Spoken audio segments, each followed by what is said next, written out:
Possible GTA suspect there now, 4730 Crystal Springs Drive in the parking lot above the merry-go-round. 2 males, no further description, adding striping to They're a black playing my Cadillac song. four-door, possibly exchanging plates, vehicle license Utah 2904, California, Paul William Nora 011. Great to see everybody tonight. 3196. Wilshire units additional to 11 in progress, 1818 Southwest Moreland Boulevard, 1818 Southwest Moreland Boulevard. I'm driving solo. Metro, all units 1507 is following a code 37 vehicle, 77 Regal 2-door. He is on the southbound Harbor Freeway from the Hollywood Freeway. Got a new logo. It is a 2-door Buick Regal 227 Tom Zebra Paul has. Southwest units, all units, citizen reports officer coming detail together. 3742 West Martin Luther King Boulevard. It's coming to be Citizen here. reports officer detail So grateful. 3742 West Martin Luther King Boulevard. Hi, Allie. Thank you so much. 3142. 1181 in Hollywood, Thank no you, Hollywood available. Thank you, Domestic thank you, file Cindy. 5129 Fountain Avenue, code 2, RD 669, apartment 8, incident 227. Appreciate it, Cindy Wilshire, 211 GTA occurred, 3921 Wilshire Boulevard. I like the new logo. Thunderbird White, possible license 1 Lincoln Sabre John 415, Thank you. 1 Lincoln Sabre John 415. Northbound Gramercy, 5 to 10 minutes ago, 2 male Caucasians, 20 to 25 years, both had guns, number 1 wearing white pants and a black shirt. Incident 329, Wilshire unit handling identified. 2845, possible code Tom, Ethan Alvarado, 2879 en route with a 2-minute ETA. Lady Chan. Love, love, love. Come Fox Jam. Love it. Well, howdy everybody on this Wednesday evening. So grateful that each and every one of you are here tonight. So appreciative that you take your time out on this Wednesday to come hang out with moi. And, you know, to catch up on true crime. Did anybody get sprayed with apple cider vinegar over the last 24 hours that you know? Apparently some of our Congress people by some wackadoodles are getting apple cider vinegar sprayed on them through syringes. So I just want to make sure you guys are okay. Hopefully you're fine with the weather out there and wherever you are, that you're warm. There's another huge snowstorm coming, guys, over the next 24, 48 hours. So those of you on the southeast, I know that North Carolina is going to get hit pretty heavy. So, and my chat's a little bit behind here. I don't know what's going on. It's kind of not moving. So I don't know if one of the mods, if you guys hit something, but I want to thank our mods being here, Miss Sophia, Maui Girl, Mimi J2, Teresa M, and of course, Laura. We are so appreciative of each and every one of you. We've got a lot going on tonight, a lot going on. And I'm going to approach tonight's conversation with a sense of respect and dignity as we get into the Idaho 4 conversation in a little bit. But because I am a firm believer that the victims always come first, and I do not sensationalize a lot of the information that's been provided now. And as we saw over the last couple of days, the family got broadsided once again by Idaho State Police, releasing, you know, the photographs and stuff of the crime scene, et cetera. I'm going to just tap on some of the things that I think need to be discussed. I sent the photographs to our team. I've read all of the now unredacted reports from the blood spatter experts. And there's a lot of information that I think we can talk about. But on the docket first tonight is going to be a conversation about the Tepe homicide. And just for 1 second, I'm going to put this on mute just for a second. I got to ask Karen if she can come in here for just for a second.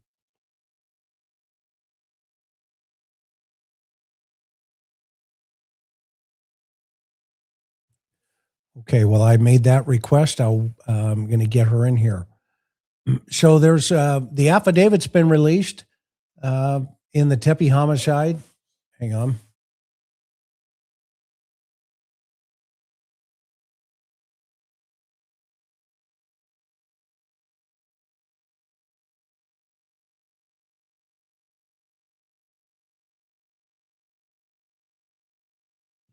Okay, my sweetheart, I think, has figured out what's going on. I may have to get back out because my chat has locked up. So don't go anywhere. I will be right back in about 30 seconds. Okay, I'm just going to hit this real fast.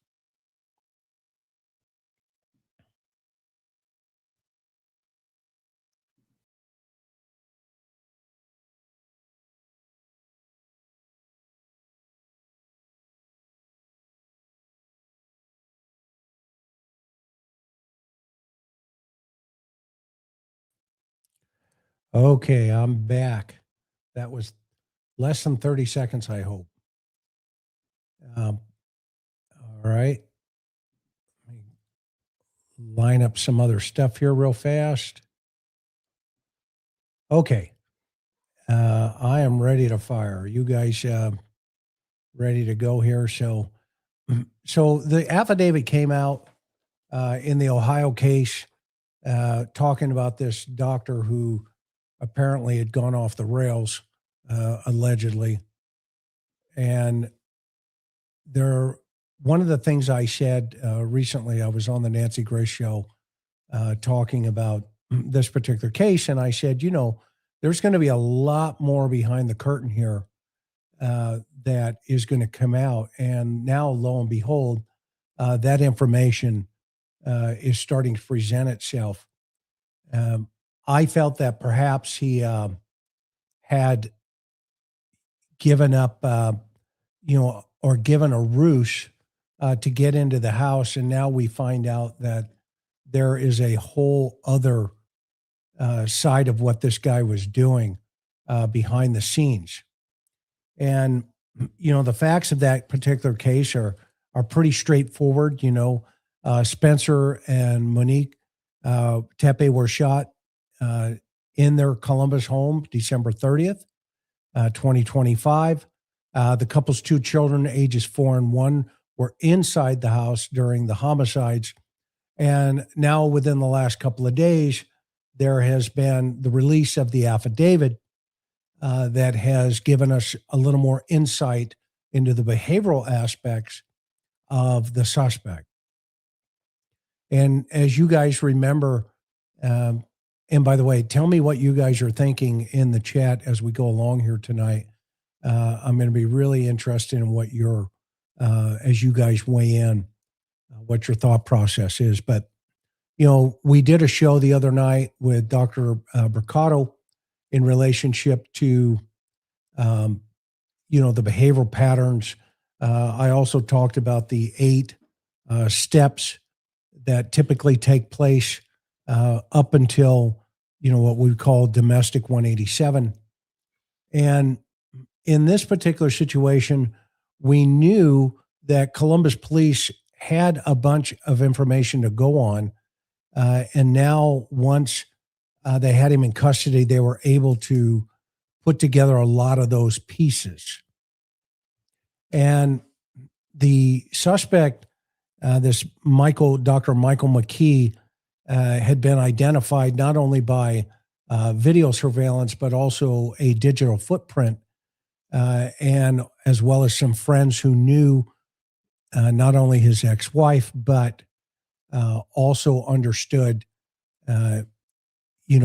what the separation meant and how scared she was, etc. He had been abusive for quite some time early on in their marriage, and had made many, many threats on her life during, not only before, but during the marriage. And those threats kind of worked into him subsequently, shooting her and the new husband. What the affidavit reveals to us is there was also a tremendous amount of unwanted SA,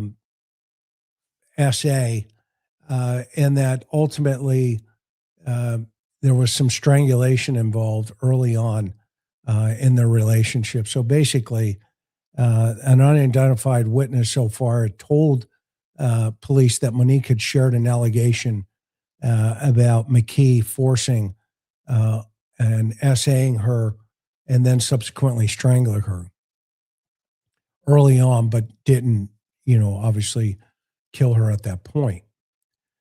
The danger in all of these things, there was some research and some study many years ago that came out that talked about some of the warning signs and the red flags that basically said, look,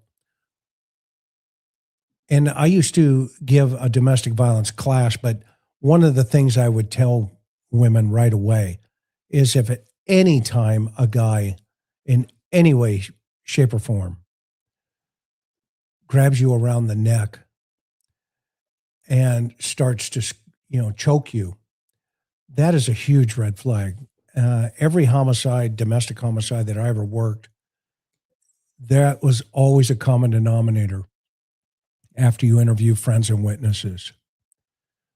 And so I would just, even tonight, talking to you as friends, if in any way, shape, or form that's ever happened to you, or you're in a relationship where that is a potential or it is happening, please try to create somewhat of an escape plan, and then, or at least confide in somebody, a counselor, call the hotlines, whatever is necessary, call the individuals, that can help you. And here's a good number here, the National Domestic Violence Hotline, 800-799-7233.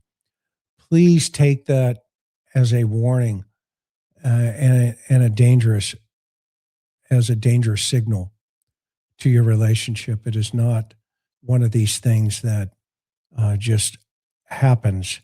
It is a series of, over time, that presents itself, and it becomes extremely, extremely dangerous. So please take that seriously. So the ex-husband, there's now evidence that's come forward from other identifiable witnesses that tell police McKee had told her that he would kill her at any time. And that at one point he would find her and buy the house next door to her because she would, quote, always be his wife. Again, we go back to the 8 steps of DV 187, and we see that this fits the pattern almost identical of where these individuals, how these individuals control, dominate, and power. That's all of this is. And he studied her every move. And I remember asking Dr. Bricado recently, do you think he was following her, tracking her through social media, even though there'd been this long separation between the two of them? And we both came to the conclusion, and he agreed that absolutely that was going to be a high priority that would probably present itself. And lo and behold, now we're learning that in fact is what was taking place. So even though he was an intellectual, i.e., he's a vascular surgeon, he's got a lot of training, a lot of experience, it just goes to show you the mask that we all wear as human beings. And that when that mask falls off, obviously, and in this situation, an extremely dangerous mask fell off. And Anita, welcome. Thank you. That the profession, the type of individual, etc.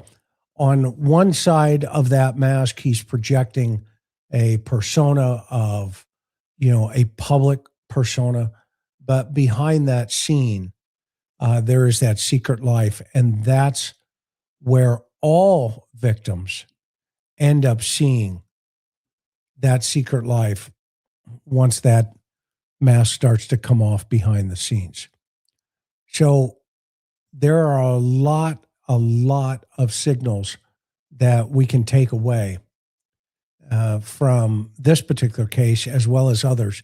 And please, if you find yourself again in any type of domestic scenario, there is a way out.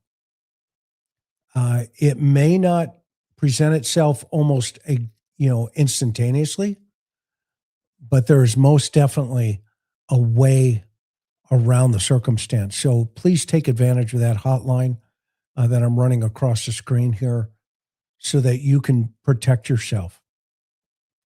So the fact that he says you will always be my wife, this now becomes a possessive type of statement and scenario, okay? Where he started to, almost dominate in his thought process his ex-wife. Now, mind you, this is a buildup of years that this rage, and this is the affidavit here, by the way, that this rage came to be. And so it just tells us, if you've ever been in a volatile relationship where it has gone sideways and you're still in fear of these individuals, you may have a restraining order in place. But remember, TROs, temporary restraining orders, are not fail-safes in relationship to preventing these types of individuals from doing harm. So have other circumstances in place. Have phone numbers, girlfriends, friends, document in journals. Let people know if there's ever anything, that like she did, because she came out, Monique came out and said, look, just like Suzanne Morphew and many other, if you in any way, shape, or form feel in danger, always, and I know I'm preaching to the choir, but I always like to talk about this because it is dangerous. Always have that sense. First and foremost, if you feel it, then you're right.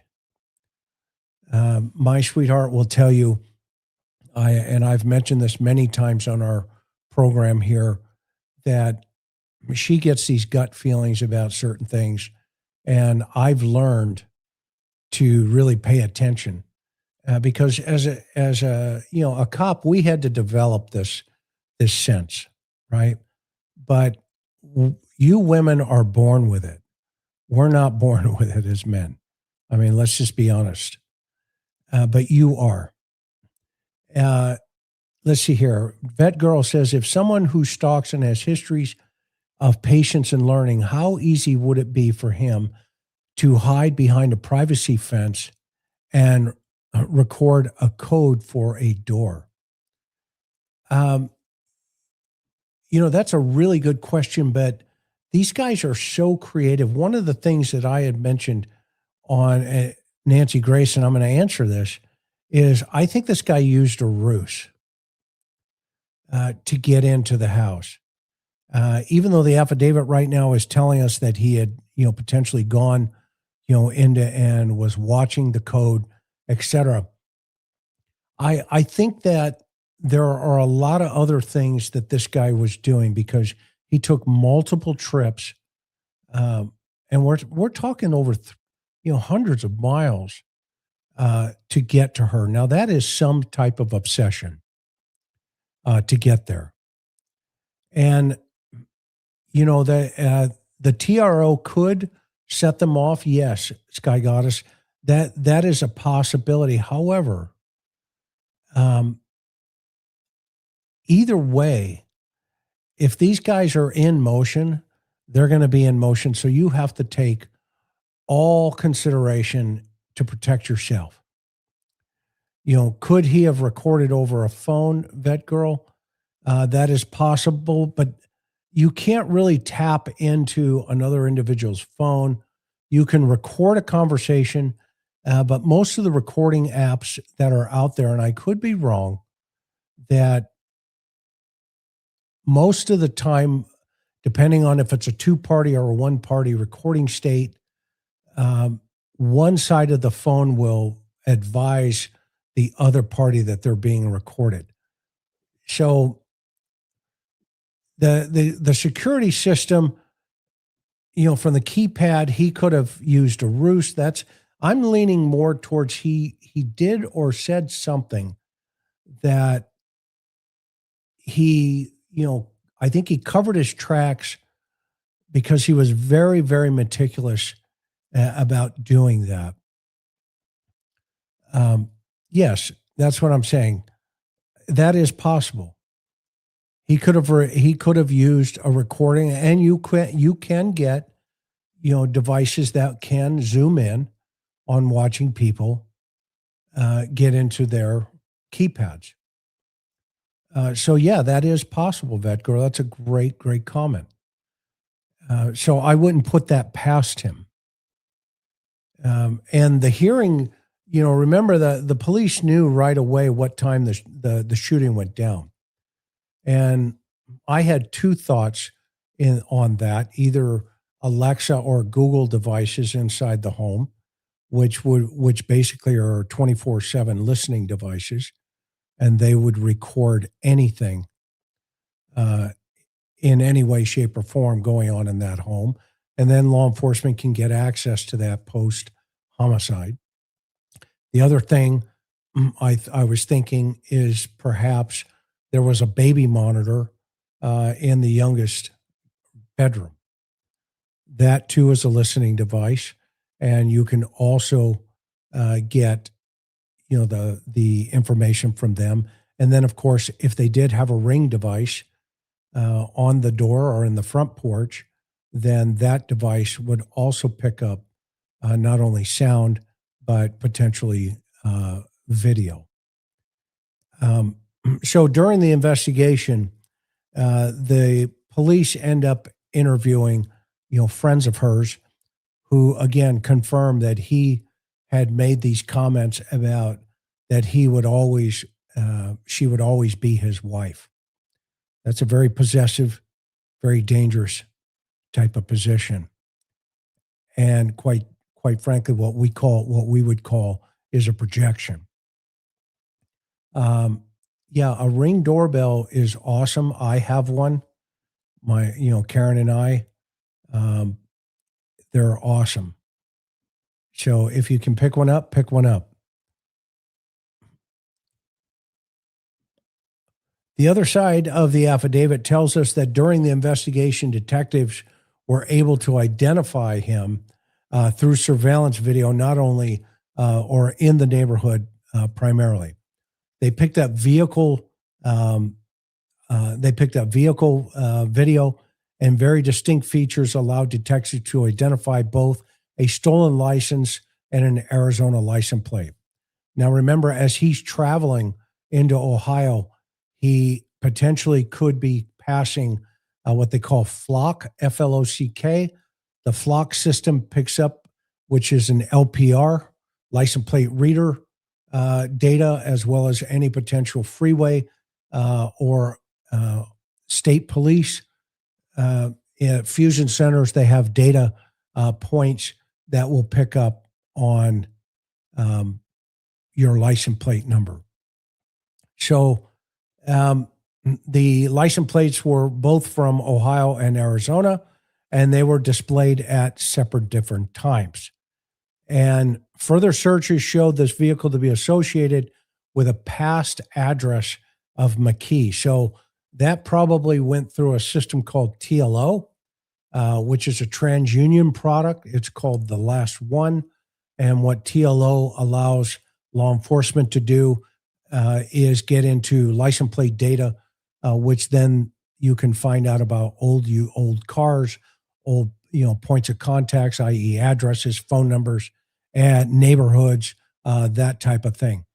And then from there, they can push that into other more robust systems in through NCIC, National Crime Information Center, et cetera, and also other systems, one of them being BriefCam, which is a license plate as well as a personal object AI that is able to pick up certain things. So this guy they were able to get his address even though he was displaying false license plates.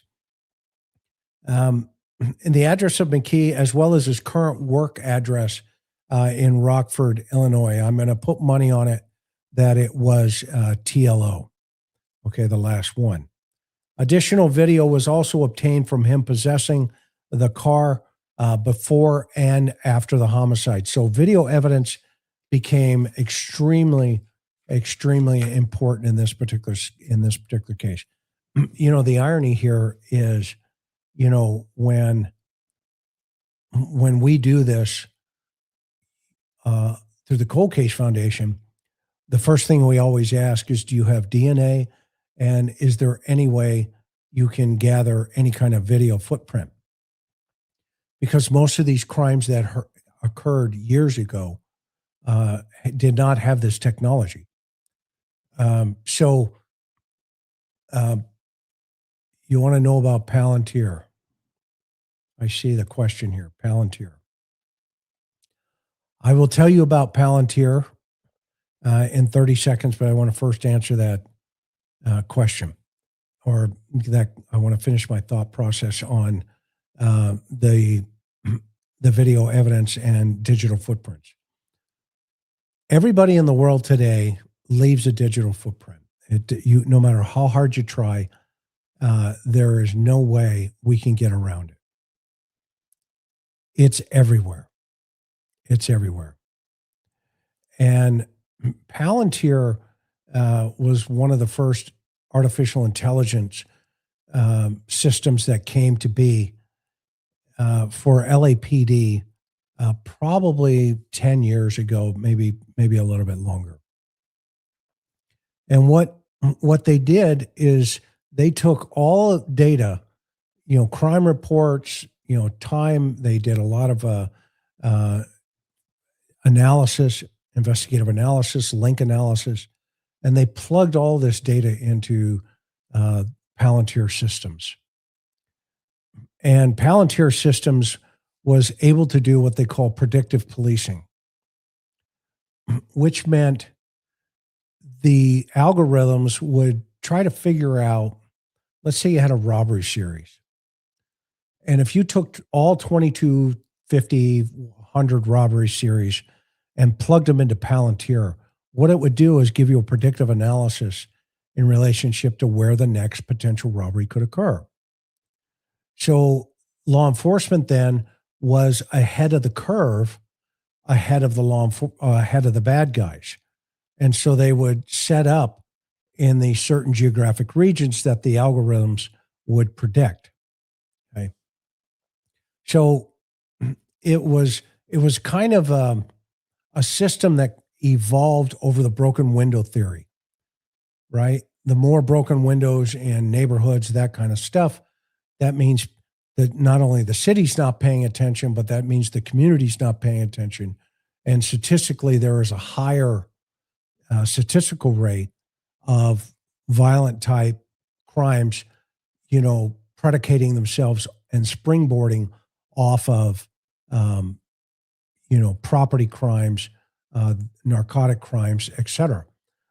Violent crimes are always springboarded off of those types of scenarios. If we think drug don't harm anybody, we're really fooling ourselves in our society, because those are the types of things that project themselves into bigger and worse problems, i.e. overdoses. And when the fentanyl problem hit, in 2016 thereabouts, there was a city in Virginia that had 22 overdoses in the same day from one batch of fentanyl. Now imagine being a small city in West Virginia and you have 22 overdoses within an hour. It's quite overwhelming for a community.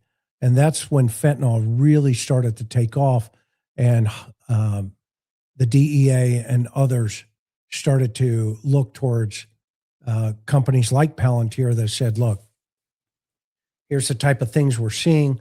Here's the type of drugs that are showing up on the street. Can we get predictive policing models in relationship to what we potentially could see, and how can we get ahead of it? So Palantir, in my opinion, has a bad rap. They do a lot of military stuff now, but originally it started in the law enforcement communities. And there was a good behind it. And now it's gone into obviously a whole different place, because now it has, military applications, and that's out of my pay grade. I don't know, what's going on. It may have been Huntington. Yeah. I knew the lieutenant down there. I forget his name. It's been so many years. But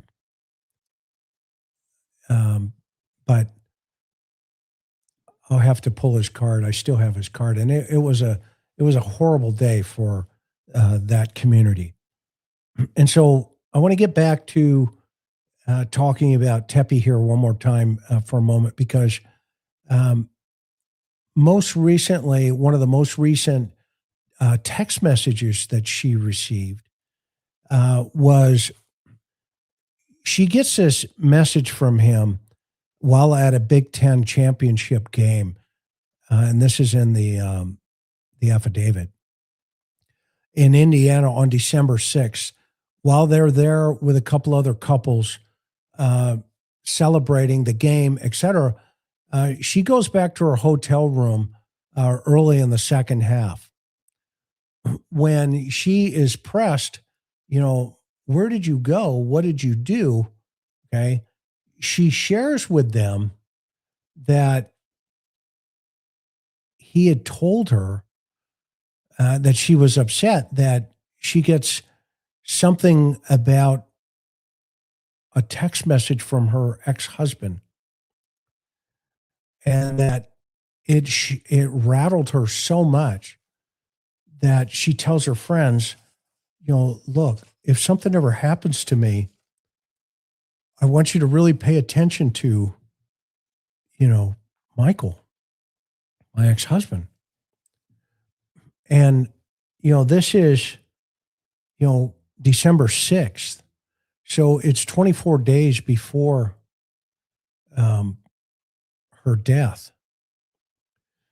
Now, think about that. She had this intuition, and this is, I guess, this is what I'm talking about, what we're sharing earlier on, that she had this intuition that this whole situation was going, sideways. And to the point where, as Vet Gerald points out here, and thank you, he uses his phone to zoom in and record something distinct by other thing. And in my opinion, the source used that security system used to run stop. So he may have used that keypad to get in, but I'm still convinced somehow that once he got in there, he didn't go right away into shooting. He wanted her to suffer, because that's what he's all about. If I can't have you, nobody can. And in my opinion, I think he fired on Spencer first and made her watch, and then took her out. Why the two children? I don't have an answer for that personally. We're going to have to wait for him to tell us what that answer potentially could be. But these kind of scenarios are so dangerous. If you're in a child custody situation, for an example, I can't tell you how many cases I've had where child custody cases have gone sideways with the ex-husband. And so you've got to make sure you're making arrangements to, meet in public places. I would make the recommendation you always meet in the parking lot of a law enforcement agency in your community. Wherever you're going to do, even buying something on Facebook Marketplace, always meet in the parking lots. They're public spaces. They're well lit. There's video surveillance. That at least you're increasing your or lowering your risk of becoming a victim. So if you have a situation where, you've got a crazy ex in the scenario and you have joint custody, make sure that if you're going to transfer the children, remember these guys, they need time. And if you can throw them off, if you can throw the suspect off by meeting them, in the parking lot of a law enforcement agency, if they disagree and they bite back by saying, I'm not meeting over there by the cops, et cetera, well, that's a red flag. That's a red flag. And as a result of that, you should be able to take note of that. And if you're still in custody battles or anything like that, then you should be able to tell your attorney, say, look, I wanted in the court order that all of our transfers are going to occur at, such and such parking lot at, my local law enforcement agency. And so that's a good plea. That's a good thing. Meeting people at Starbucks, for, transferring stuff, selling, et cetera. That's a good idea. You want to be in a public place where there's a lot of people. And quite frankly, even in the driveway of fire stations, make sure you're off to the side, but you want to be in a place where even if you got there first, you could knock on the door of the firehouse and say, hey, can I ask you guys, I'm going through a tumultuous, separation, divorce, or whatever the scenario is. May I ask you if you just kind of monitor, I don't need you out here, but would you monitor as I pick up my children from my ex and vice versa, et cetera. First of all, these guys always need something to do. And the reason God made law enforcement officers is so that fire guys have somebody to look up to. So they are always willing, and they are the greatest guys in the world, as you know, and gals. So they're always willing to look for something to do. And so you can get them off the Xbox, just knock on the side of the door of the firehouse and say, et cetera, et cetera, et cetera. Okay. That's another safe place. You want to create these safe zones. Okay. Also, if you have a friend, a girlfriend, or something like that, that you have safe zones. If you're going to have her or, with you, make sure that you're within an area that you could, is safe, that you could run to the front door of a house. By the way, this is always a good tip for your child. Have homes inside your neighborhood, people that and when I say you've met them, you've vetted them, you've hung out with them, them, but so that your child, if they walk home from school, has a safe zone. Okay. Lord, oh my gosh. I love you, Laura. Look at this. What do you call a guy who failed the police academy? A firefighter. All right, all my firefighters, I know you're out there. Jump in because I want to hear some cop stuff too. But have a safe zone for the children as they're coming home. Okay, you have to think ahead of the time. And when I say the time, perpetrators need time. Okay, they need time. And the more time you can take away from them in any given situation, the more time's given back to you and to others. Okay. So always create these safety zones, no matter what they are. And make sure you tell your children as well as you tell your friends, this is where we're going to meet. Okay. The other thing is if you have an indoor mall, you're going to transfer the children. Rather than doing it in the parking lot, take the children into the mall, maybe the food court, and hand the children off. In a public space, a lot of people around. It's really difficult sometimes for these folks to go, cuckoo when they're looking at a Panda Express behind them. Okay, so these are simple things that you can do for not only your protection, but also for the other individuals that may be aware of your circumstances. And if they say, well, by all means, I want to be there. Okay. Now, there's a whole lot more coming on this guy. And I think what we're going to end up, this affidavit is just the tip of the iceberg with this guy. He spent a lot of time focusing on his ex-wife. I mean, 10 years is a really long time to simmer. So it's not over. There's going to be a lot more. Just as I made a predictive analysis on Brian Kohlberger, by the way, we're not done with him.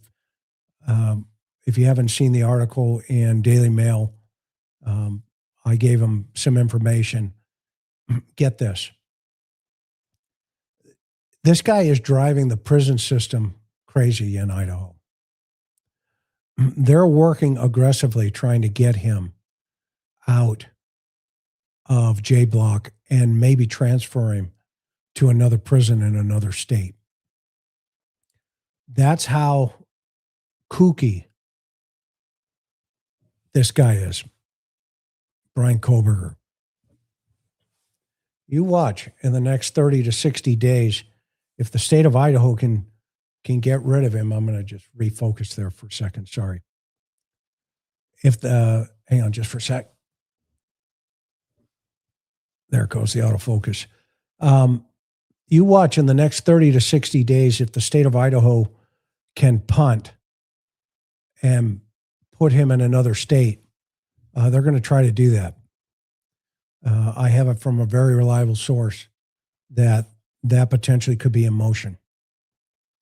So put your seatbelts on with him.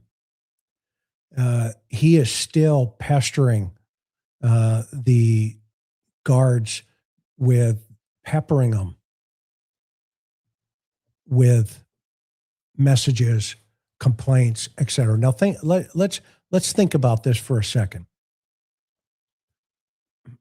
Now that some of this information's come out about the brutality of his crime, and when we go back, and when I said the biggest mistake Thompson made in this case, one of them, and there have been many, in my opinion, and I am pro law enforcement, but I'm also honest. And one of the things I said, and you who have been with me for quite some time know what I'm saying because you heard it. He's not done. And the fact that He went to prison without telling the world what he did. At some point, he's going to cross that bridge. And now we're already starting to see some of that crack with a guy who complains about bananas. He's being harassed by his cellies on the other side because he's in J block and he's in isolation. But the inmates are still hassling him. I'm not sure it's going to be a federal thing. The state of Idaho has a compact agreement with 3 states. I think it's Oregon, Arizona, and Texas. We have to go check the website just to make sure, but I'm pretty sure those are the 3 states. I may be wrong about Oregon. It could be Washington or Oregon, but they have a compact agreement that basically says, hey, all your people who are moving and are on parole, we will watch them through this agreement if they come to our state in Idaho. And then if they're, depends on the level threat. If they come to your state, you have to watch them as well from your side of the coin. And we have an MOU, a memorandum of understanding, and we have an agreement that says we'll monitor your guys, you monitor our guys, and if there's any violations, then we'll handle it, appropriately.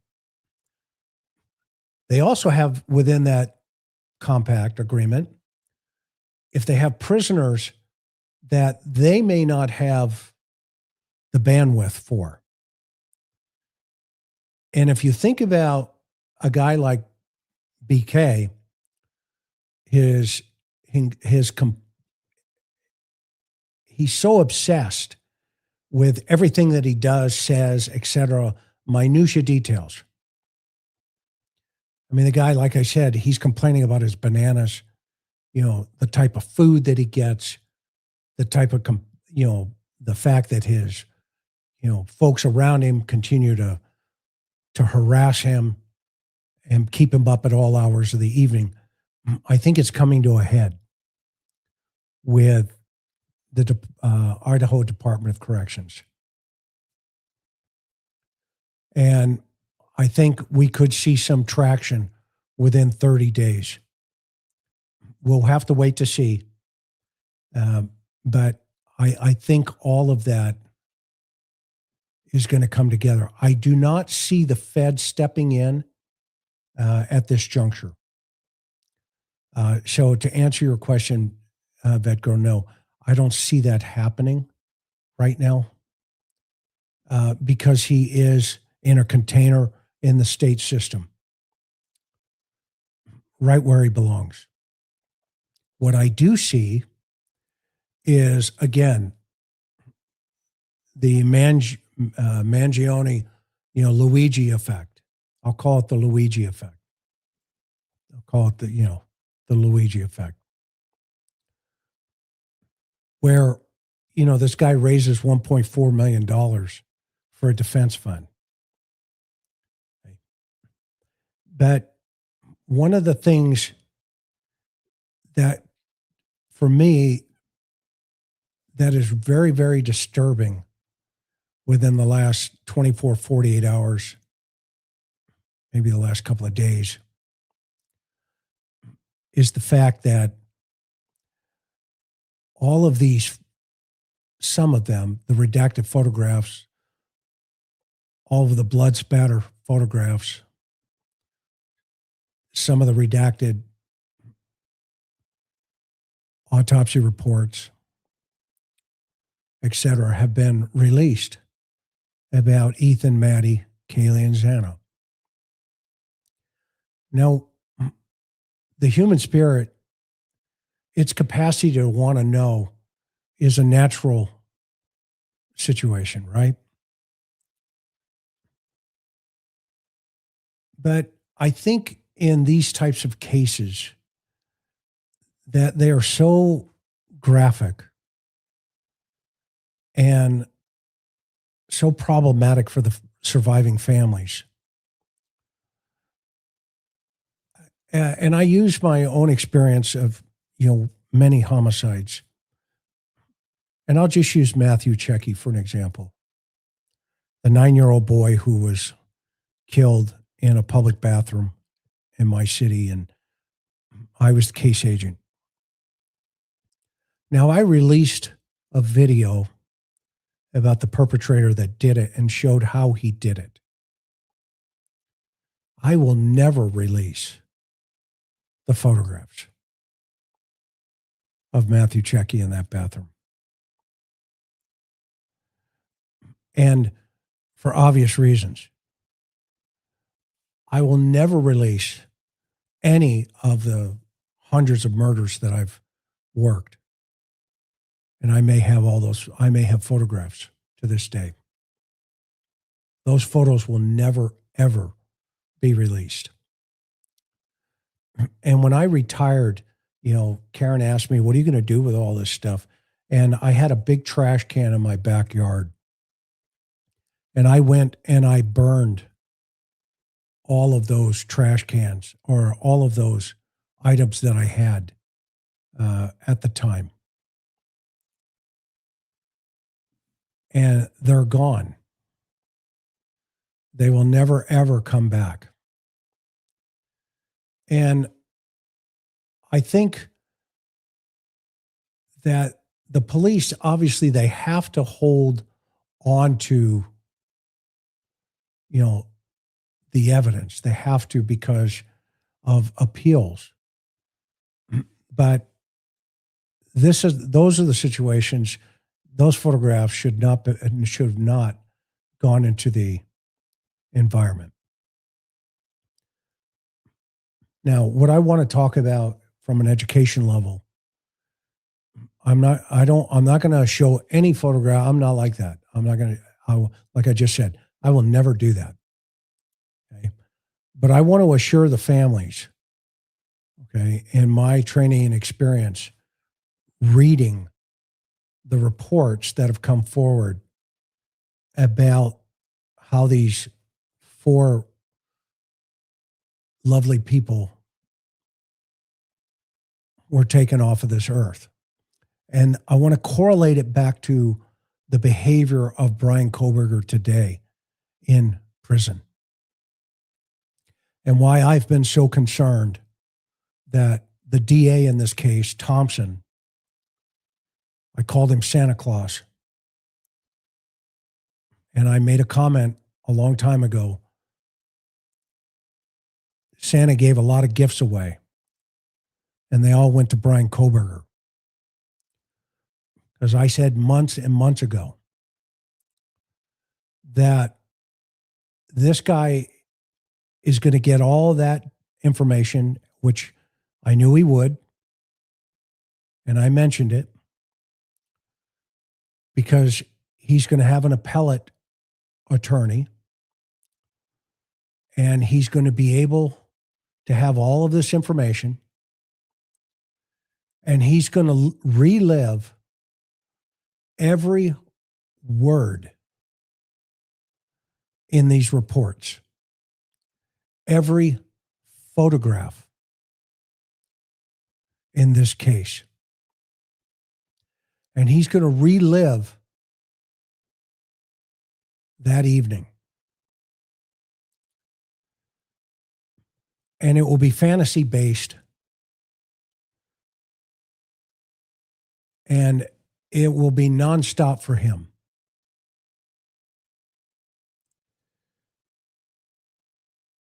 And as Julie's saying, you're right. He gets to stare at these pictures now as long as he wants. Okay? As long as he wants. And by the way, if you haven't noticed, Chad Daybell is writing letters now from, if you haven't heard this, go look at a clip that Nate Eaton did on his channel about letters Chad Daybell is writing to the public. And he's also linking to YouTube videos from death row. Okay. Now think about that. This guy's on death row for cutting children up with Lori and Alex, killing his wife, and he's writing letters to the public about how he's doing and how, he got there. He's written 10 letters now, and you can do a Google search, letters from Chad Daybell. It's going to blow your mind. Now, why am I even saying this? Because we don't want to bring more attention to these guys, but at the same time, it's not going to stop them. And this is one of the things I was concerned about by the fact that Thompson did not make him stand up and tell the world, nor did the judge, what he did and why he did it. Because now these reports are coming out and broadsiding the families about the brutality of what he did. They're now reading or at least hearing about the brutality of what he did. I guarantee you, Brian Koberger will do the same at some point while he's sitting on death row. Because that's part of the game for him. And when I talk about, and Dr. Bricado and I have talked about this deeply, about the minutia pieces of the puzzle. Remember, Dr. Bricado made a comment. He said Brian Koberger sees people like he's looking at a bug in a jar. And when I say on death row, I guess I made a mistake. Yeah, you're right. He's not on death row. He's in isolation. I thank you for correcting me. Chad's on death row. Daybell. Okay. So he looks at people like a bug in a jar. That's his personality type. And when we think about the minutia details now that we're seeing in his personality in that video where he stands there and, he is shown, scrubbing the side of his shoe, right, in the hospital ward. Okay. When we see him, in a situation where he's meticulously writing and correcting even the prison staff about, you guys aren't following your correct policy and procedures. And then he cites the policy and procedures. Okay.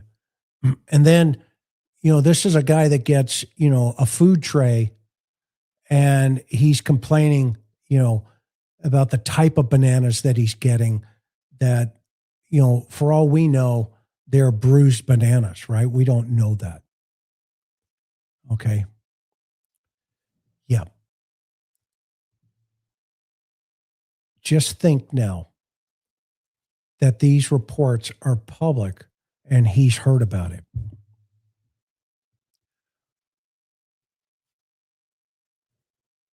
When he is talking about the next phase here, he's going to feed that information out. I think it's going to come from his sister. who was already cracked, and told the New York Times.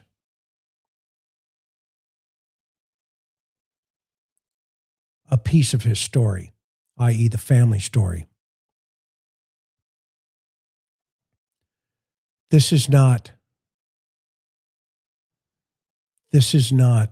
done in any way, shape, or form.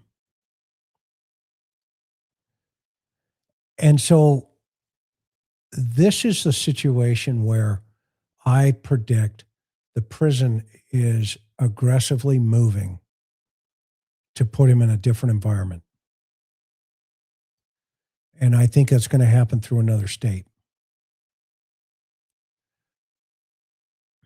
Because there's this whole other side of Brian Kohberger that we've not seen yet. But the side that Dr. Bricado, myself, Greg, Ann, Dean, others have seen that side of him before they caught him. And let me give you a quick rundown with Ethan, using Ethan first.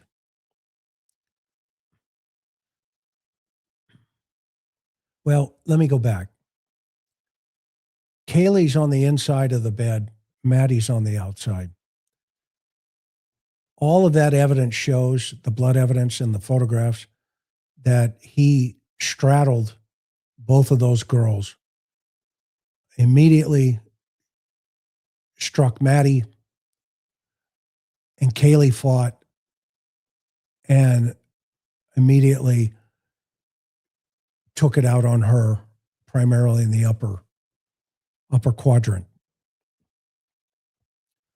Almost instantaneously, there was some type of noise heard by Xana. The blood evidence shows that she was probably caught at the door, running back into her room. That Brian went into a frenzy with Maddie and Kaylee. They were sleeping. They woke up, and it was too late. It was fast. When Xana ran into the room, there's evidence that he pushed her and her head hit the wall. Ethan was sound asleep. He had a high BA, blood alcohol content, and he was startled because the evidence shows that he leaned up on his right elbow, and so he would have been facing or trying to go towards Kohberger, and Kohberger killed him instantly with a shot to the left clavicle, which hit his aorta and his jugular. He was gone within probably 6 to 10 seconds. Xana fought like a lion, as did Maddie, or excuse me, Kaylee. Lioness.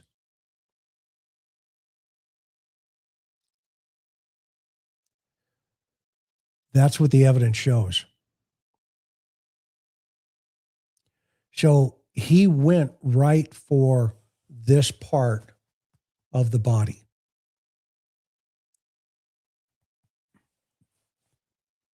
Now, here's the thing.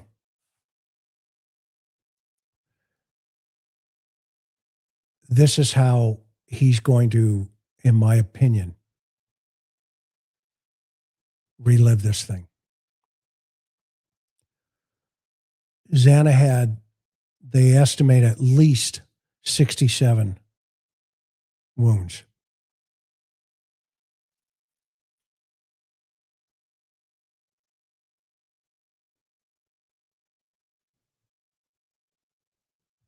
Think about that.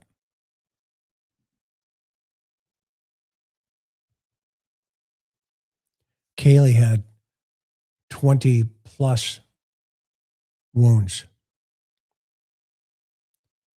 Think about that.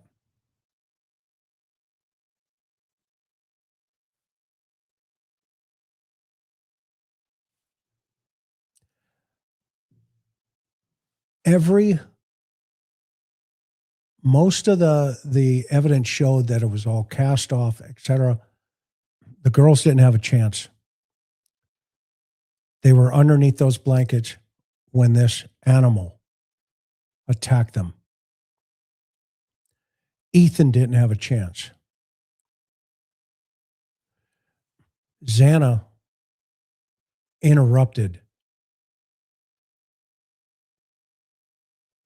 And between Kaylee, Maddie, and Xana, they solved this crime. Because he went from an organized offender, i.e. sneaking in, all the preparation, the phone turned off, all of this stuff coming in here, to a disorganized frenzy when Xana interrupted him. And I think that's in conjunction with Kaylee and Maddie kicking at him through the covers, by the way. That's when he dropped the knife sheath, or it dropped during that time, during the struggle. We used to say, God always leaves a witness.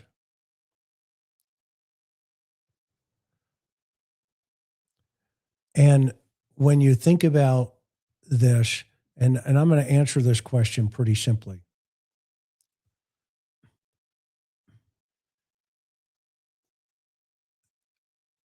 We don't know if they did or didn't in totality. I want you to think about what a trauma response is about, Mary, and to this question, right?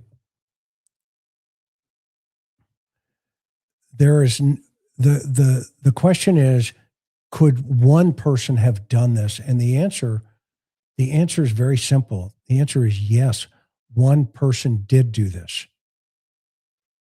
And his name is Brian Koberger. Now, what nobody is paying attention to yet, and they will, Brian Koberger has not said he didn't do it.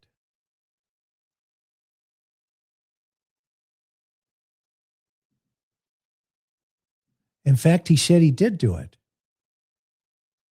He said it to the world when he was asked the question, did you do this? Did you kill so-and-so, such and such? And the answer is yes, he did. Now, you don't necessarily hear stab wounds either. One of my last homicides, and my sweet wife will tell you, I got called out at 2:00 in the morning, and it was two tweakers that were stealing checks out of mailboxes. They were washing the checks. And they were changing the names, the information, the amounts, and they got into a fight. And the knife, what we would call, went on full auto. I stood over this victim with the ME, the investigator, and we were counting the cast off on the ceiling and trying to correlate them to the number of wounds that we could see. We stopped counting at 99.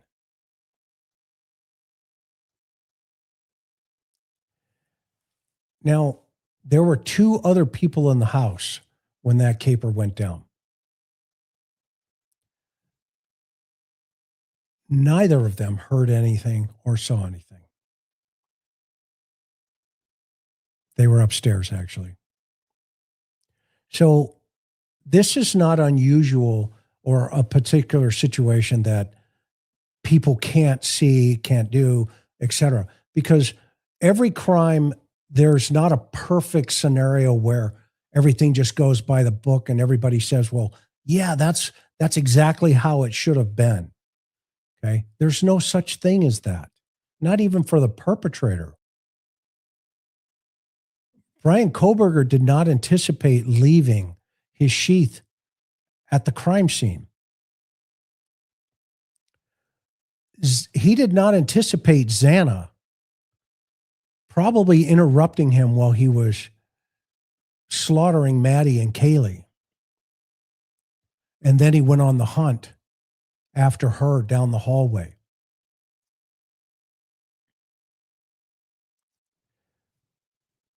Because she put up a fight.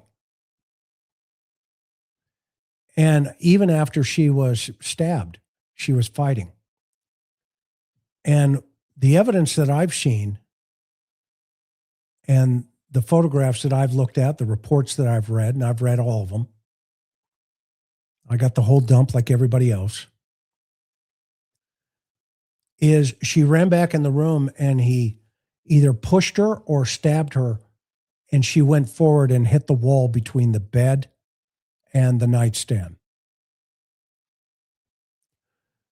And then he straddled her, or he immediately turned towards Ethan and took him out. Ethan was done. And that's when the battle began. And ultimately, he got her down on the ground in between the bed and that little white nightstand.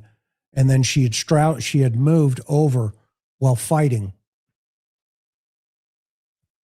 And he straddled her over her brutally. That's what the evidence shows. This is why I'm so mad at Thompson. Because he's going to tell this story at some point. And if these reports are any indication of how minutia it will be, like Dennis Rader, but he's not a Dennis Rader. He's a wannabe. He's not Ted Bundy, but he wanted to be. He's a failed zero to the world.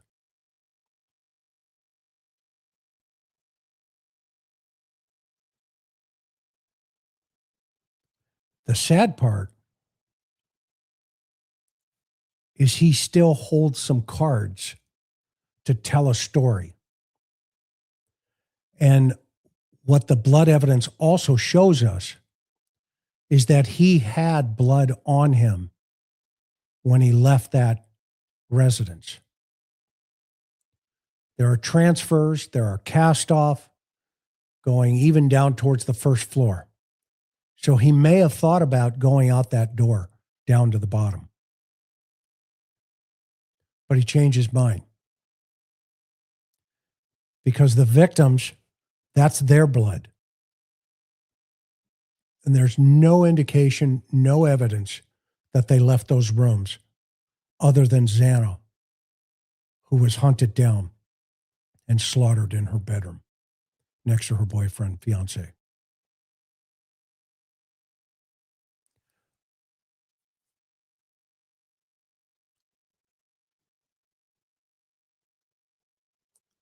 This is why I have been so passionate about the car that WSU passed and how the police chief said, well, we made a mistake.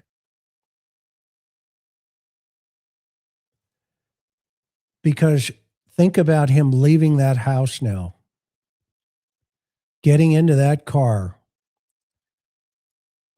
going back to the university, driving around, coming back in the morning, calling mommy, getting mad at dad because mommy's not picking up the phone.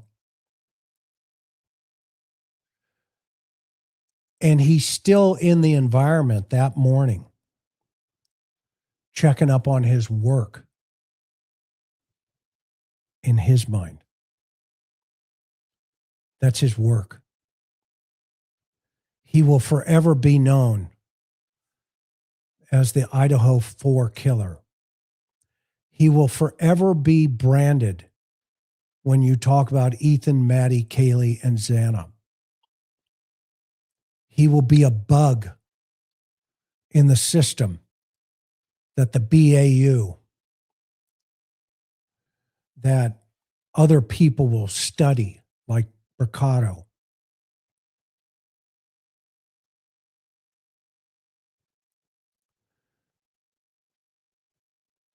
And he'll get his additional 15 minutes like Chad now.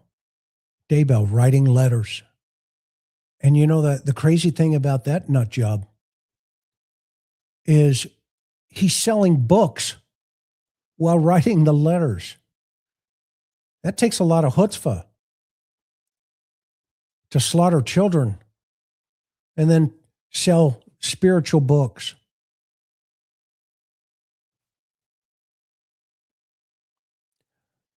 Brian Koberger will do the same, folks. I'm here to tell you, it's coming.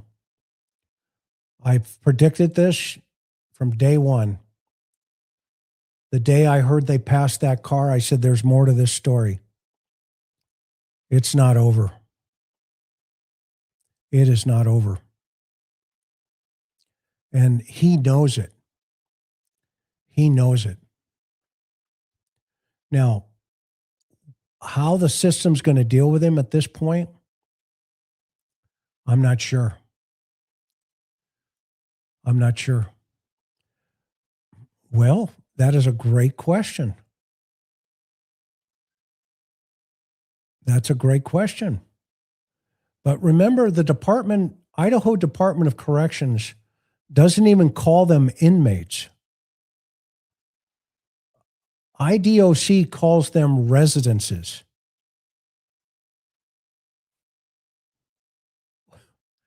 Maybe I've missed something.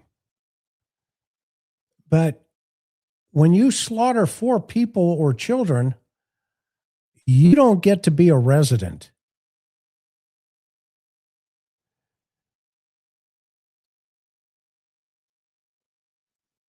Unless I miss something. Am I missing something? Right? Okay. And, this idea of, they don't want to, they want to work towards this. Well, there's a good side and there's a bad side. Well, in some cases that may be true. If you've stolen, maybe a Reese's Pieces bag of candy and you've done it 150 times and the system says, you know what, you're going to go to jail for 2 or 3 years.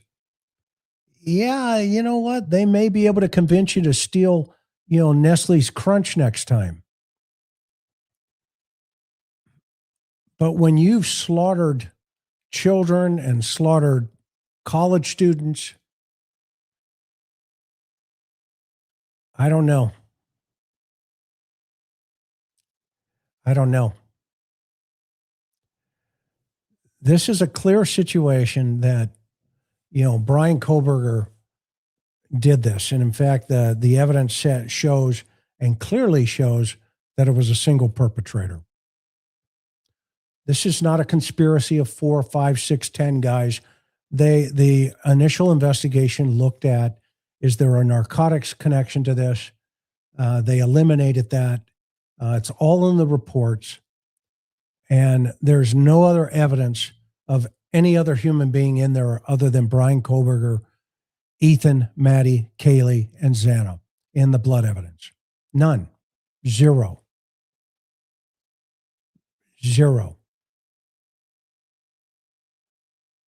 Okay. So they got the right guy. And I think Brian Koberger is going to correct everybody that he would feel that it's an insult now that he's not given full credit for what he did.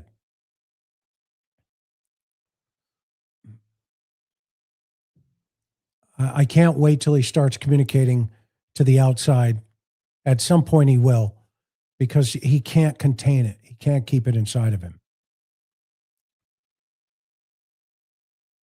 He will tell everybody, look, will you knock it off? I did it.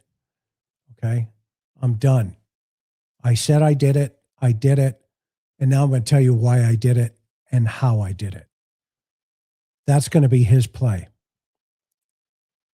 That's going to be his play. All right. Let's get to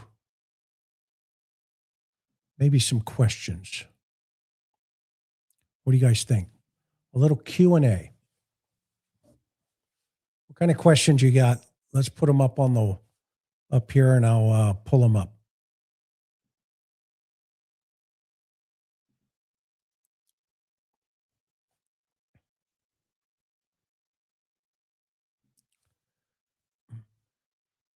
Okay, what's my opinion on how he was able to not get no blood or DNA in his car?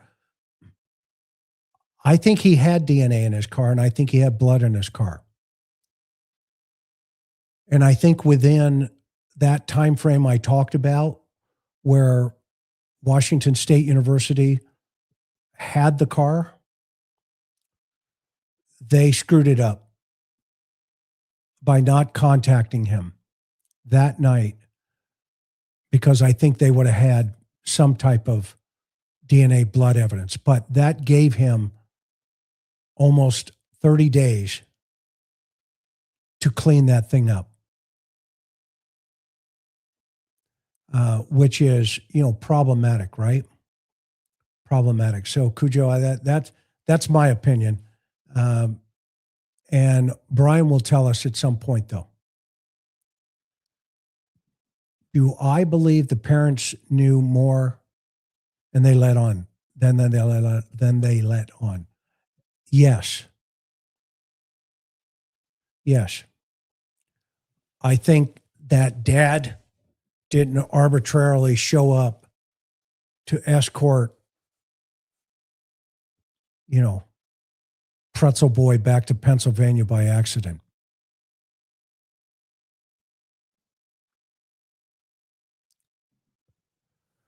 Two hairs in the lower stairwell on the wall with blood smudges. That is probably cross-contamination from Koberger, from one of the victims' hair.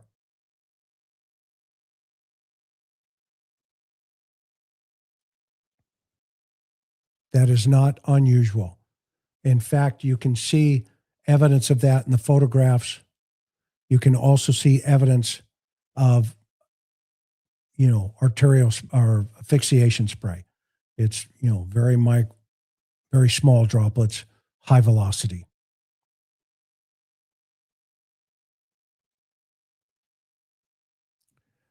That is a great question, Trilly.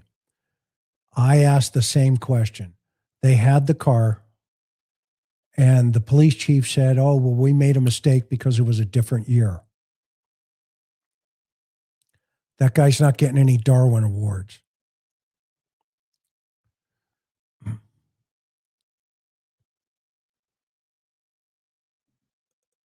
The mother said the drive home was planned when he left for college.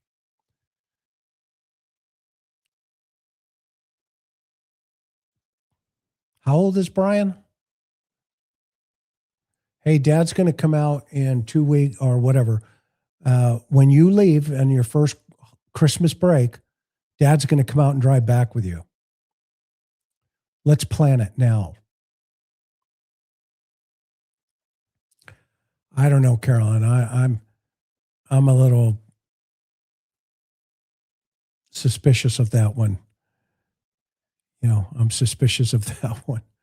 This is the same mother that wrote the op-ed about Ted Bundy, right? And he was 28 years old. Let's see here. Dylan's coming home next week, And I'm not going to go up and pick him up, by the way, and drive home with him. Yeah, it was a different year, not the color.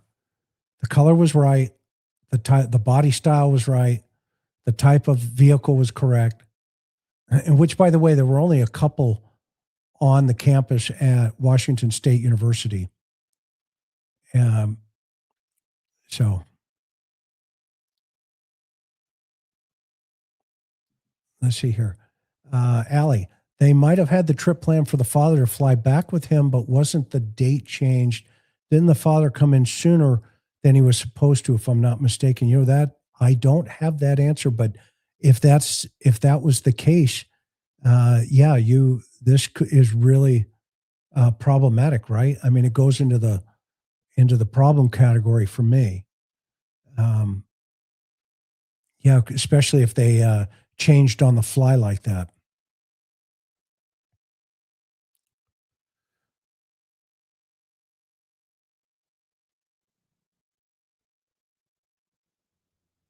So the dad's plane ticket, let's see here, Laura, I heard from Brian Enton that dad's plane ticket was booked in August. It was pre-planned. Okay.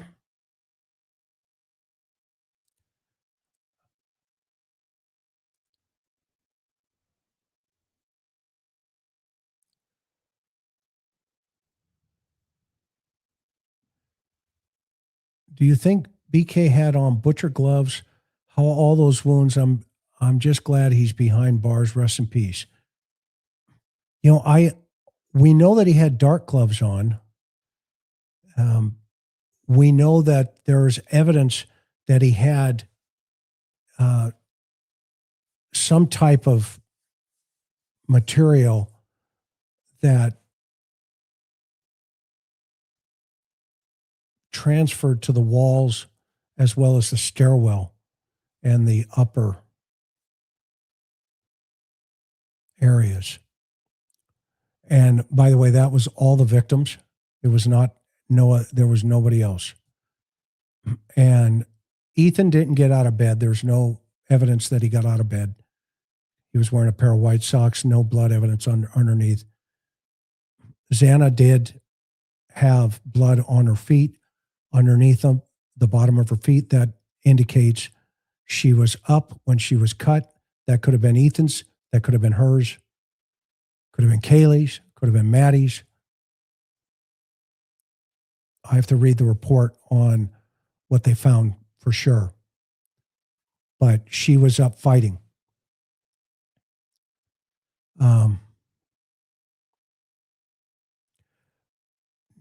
No, I don't think he laughs. I think he gets thrills out of people talking about this. And that's why I'm saying he's not done. And the reason I'm talking about it, because I want to take some of his thunder. The reason Dr. Gary and I and Greg and Dean and Ann and others, we want the thunder away from him. I want the guy to rot 23 hours a day with 1 hour of sunshine in the dog cages with other inmates next to him throwing their fecal matter at him. That's what I want. That's what the victims deserve. That's what the victims deserve. That's what these kids deserve.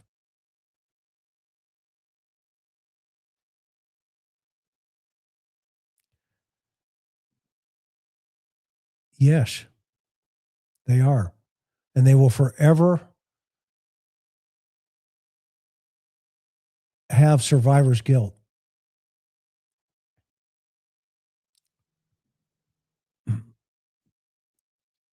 That's hateful and cruel. Which part? The 67 stab wounds to Xana, the 50 or the whatever it is, 37 stab wounds to Maddie or Kaylee, the cutting of the jugular vein to Ethan or Maddie. That is cruel and hateful.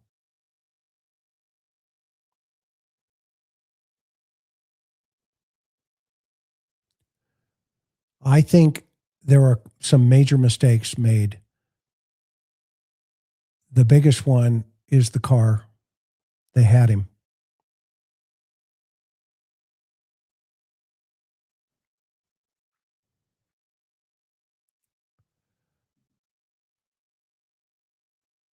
Yeah, 4 people lost their lives. But I didn't see the question. I saw the comment. Ask the question, please. Pumpkin Field 100. Please ask the question. I'll put it up, okay?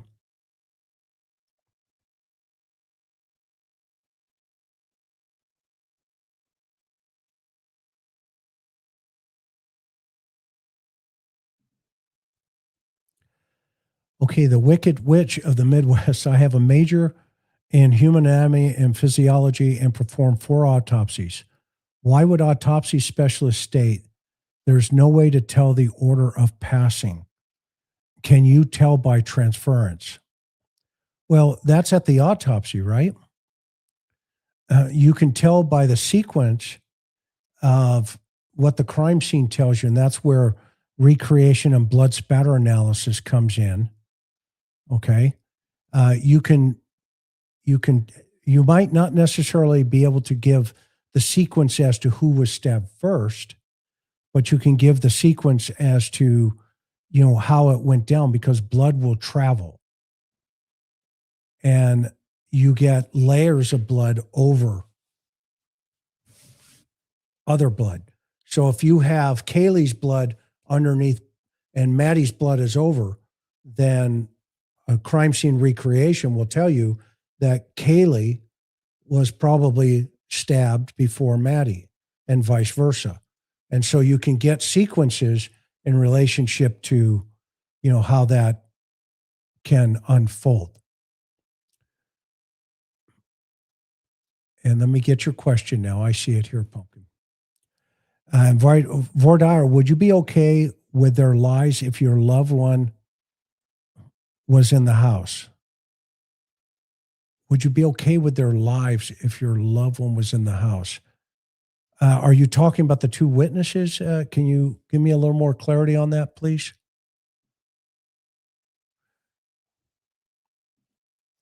Thank you.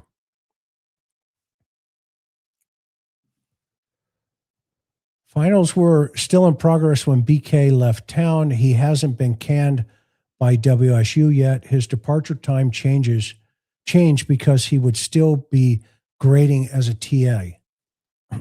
Yeah, that's an interesting dynamic in of itself, isn't it? Right, Skiff? And thank you for this. I find it rather fascinating that they had the car, meaning the type of vehicle, within 48 hours, because they had the video.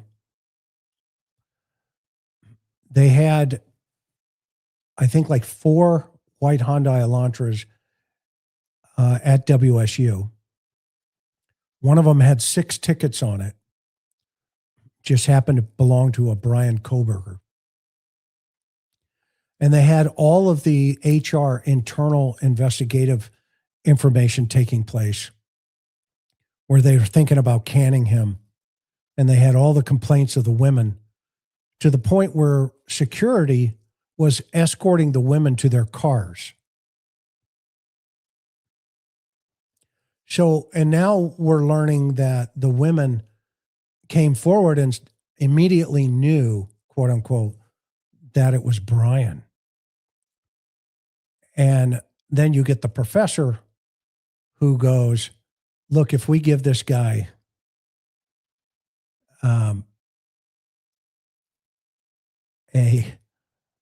a degree, a doctorate degree, we'll be reading about this guy as a predator, down the pipeline here.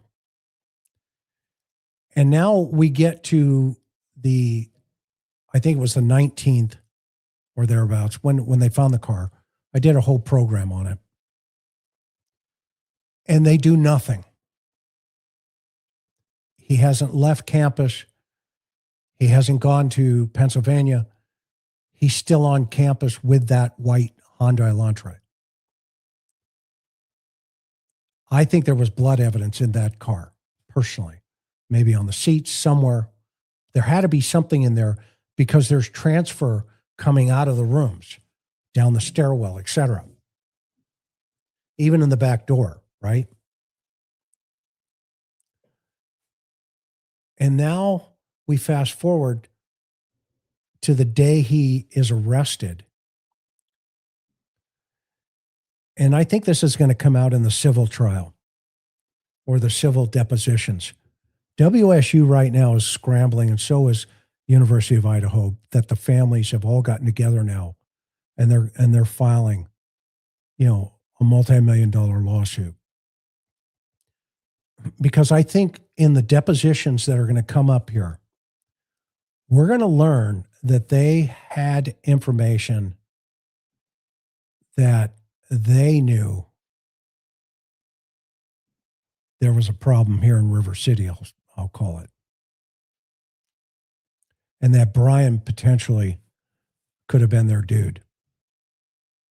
Now, we won't know that for sure until all the attorneys get involved and they go to the depots. But it's going to be brutal. Because one of the first people I would put on would be that professor who said, don't give this guy a degree in any way, shape, or form.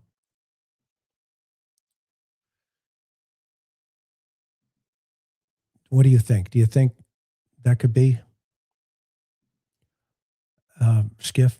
I think it's going to be really interesting to watch it unfold. Chris, what do you think the other weapon used on Kaylee was? His elbow. Based on the injuries and based on what I've read, I think he used the blunt handle of the K-bar.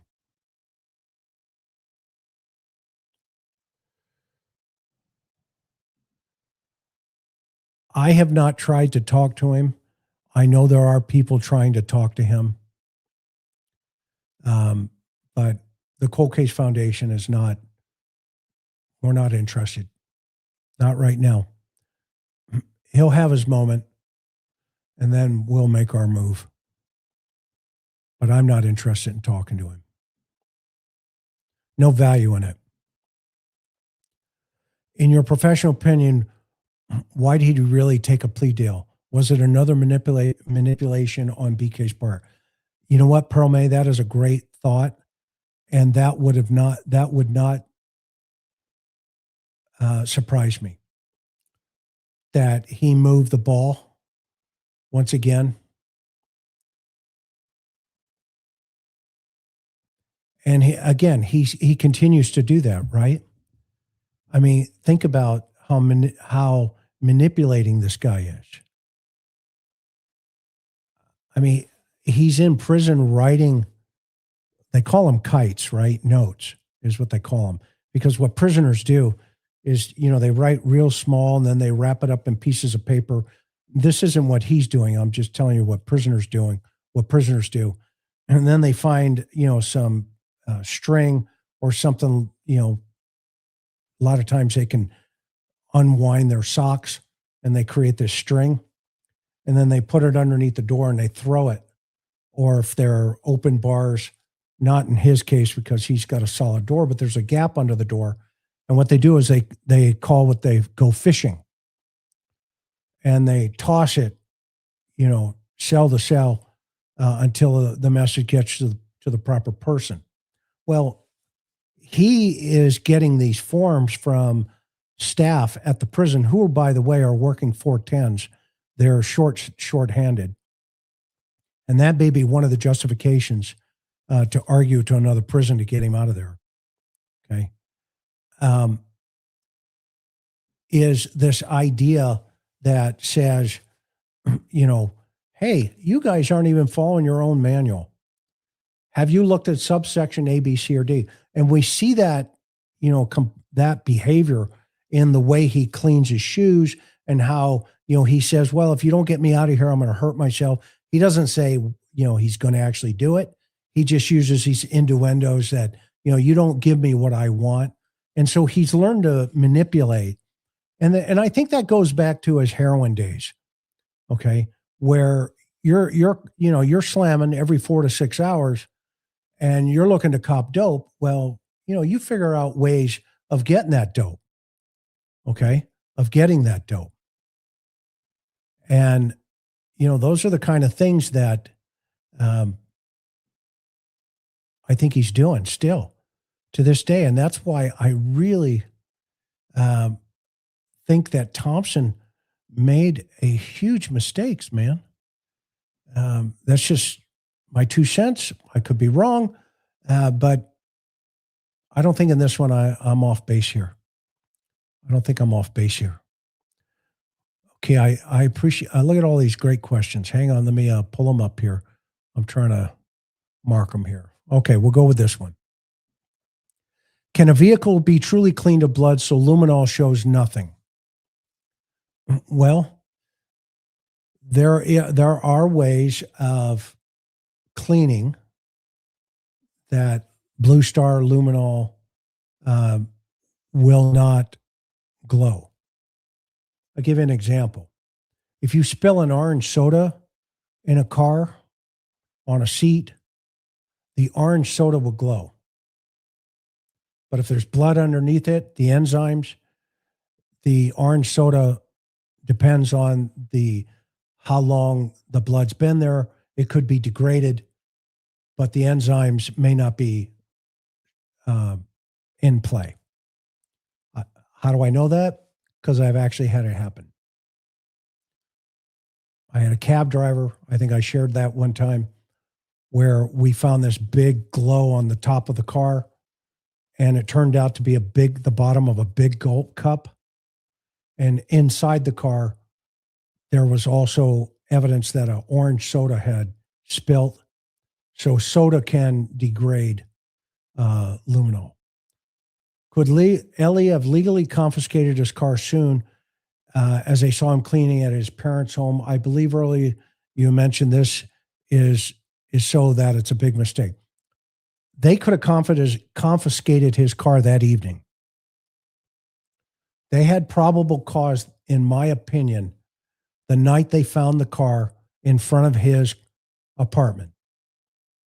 It matched the description of a vehicle that they were looking for in a quadruple homicide that they had put a BOL out on. It was a white Hyundai Elantra. They had 2 choices.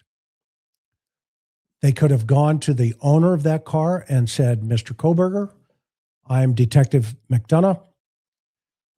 Your vehicle matches a car that we're looking for.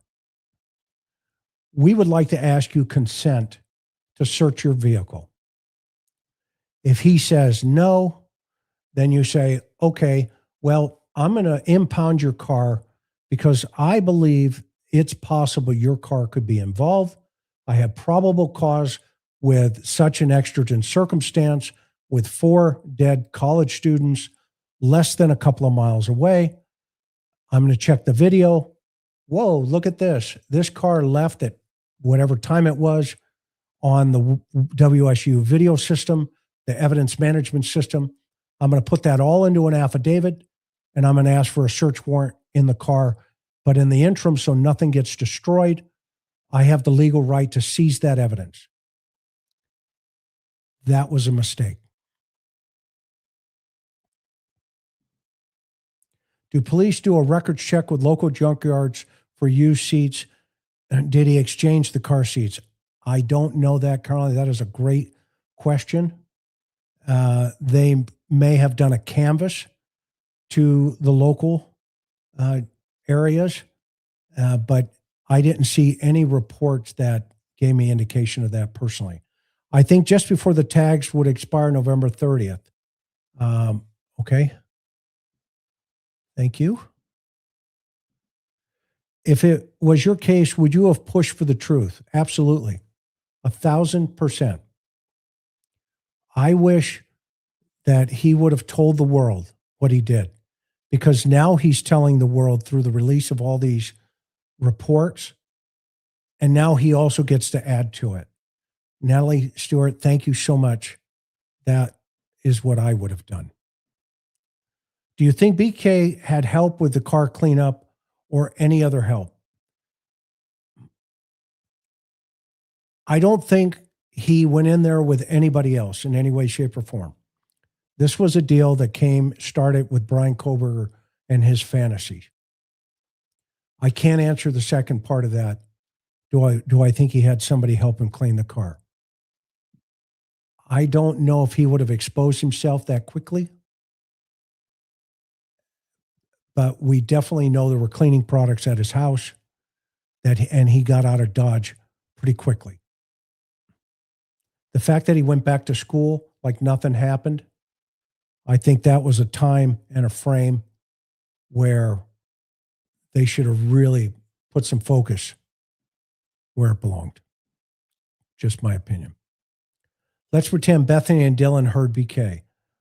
What were they supposed to do? Nothing would have changed the outcome. Nothing could have saved those kiddos. I agree with you 1,000%, Misty. 1,000%. Posting here because Julie and I need to know. ENX had another's blood under their nails. What are your thoughts? That she was trying to get to him for security and there was blood going everywhere and that transfer occurred.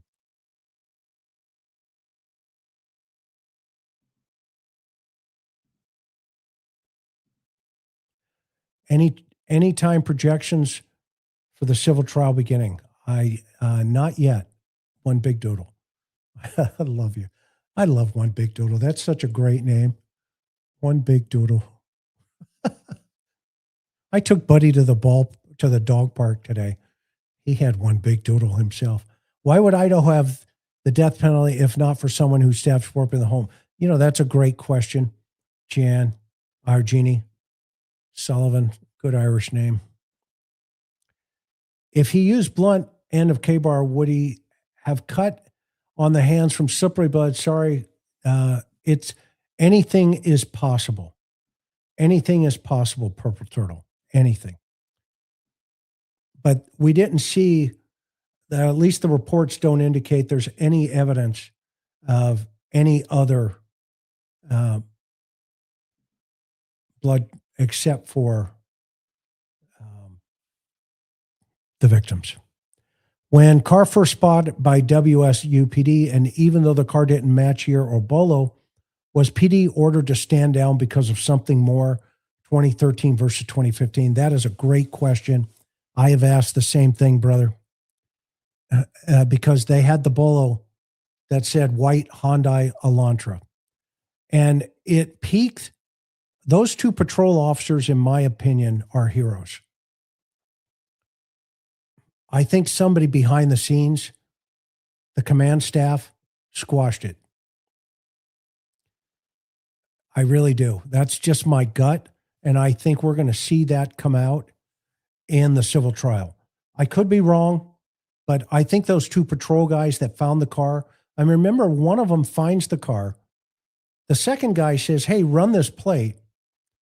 Then the second guy goes out there and personally looks at the car. And then a supervisor's called, a sergeant's called. So you got three guys looking at this car within, 10 days, 9-10 days of the murders? On the campus at WSU, nobody can tell me they did not go into their system and dig into the owner of that car. And nobody can tell me that they did not find all of these HR problems going on with this guy. I think that's where this case turned. Because I do believe they would have found additional blood evidence in that vehicle. It's just my opinion.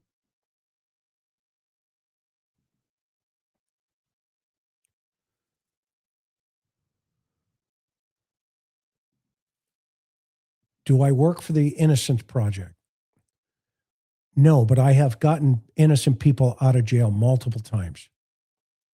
In fact, I'm going to show you a case over the next couple of days where I did just that. If you're guilty, you're guilty. If you didn't do it, or there's evidence that cannot prove beyond a reasonable doubt that you're the suspect, then you don't deserve to be in prison. Unfortunately, in this case, Brian Koberger, out of his own mouth, said he's the guy. So I don't think there's any going back.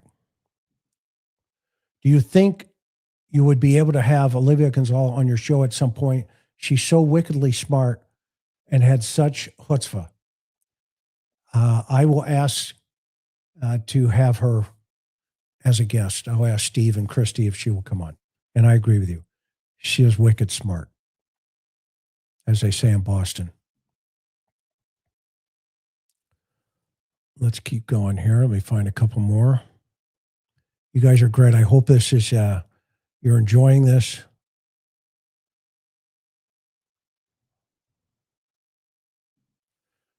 Having witnessed so much evil, does PTS ever creep into your psyche? I get it just from hearing some horrific details. I'd be lying to you to tell you no. There are times where, in full transparency, and when my son died, when our son died in 2003, I thought I understood the depth of pain from working all these cases. And I didn't understand that depth of pain until my own 20-year-old son passed away. And then I understood there's a whole new level. And I thought I understood that piece of the puzzle, working homicide for all those years. 13 of them. Over 300 plus.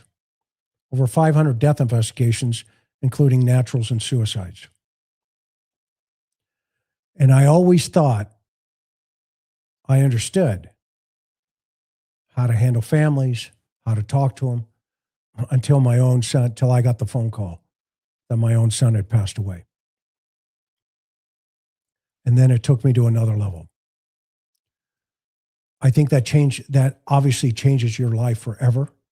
You never get over it. You just start to learn and to start to live. And you have to press forward. You have to press forward. And many people in this chat, many friends, and that's why I call you all friends, have experienced what I'm talking about. And that's why I have empathy for victims and victims' families. Sometimes I'm not as sensitive to perpetrators because I've also seen the other side of what the human spirit is capable of doing. And it's very evil sometimes. It's extremely evil.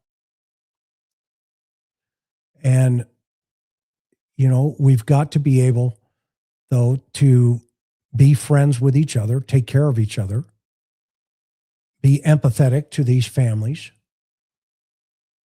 and try to figure out whatever that means. And typically, there is no meaning to it. It just means that the universe was on schedule, whatever that is. And for me, this guitar back here becomes extremely important in my life, my children, my wife, my family, my relationship with my God, my friends, my neighbors. I try to be, a good person. I'm not all the time. I'm human.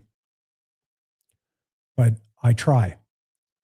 And I get up every morning and I make a decision of how I'm going to treat the day and how I'm going to treat those around me. And that's, I think, what our Ryan taught us taught Karen and I that. They could have taken the car when he pulled over on his cross-country trip. But what did Idaho do? Yeah. Thank you again, Vet Girl. That's great. That's right. They could have put the car in the NCIC, the National Crime Information Center. Okay. And when those two cops stopped him, the two separate times, they they had him. Do you, and here's Joey. The question, do you honestly believe the Highway Patrol pulled him over twice with no discrete plan underway? No, I can't say that personally, Joey. There could have been, it could have been what a ghost stop, right? See what's in there, see what you see. But it also could be a coincidence, right? Like they're reporting it was a coincidence, but I'm with you on that one, Joey, that when it first happened, I was like, whoa, wait a minute.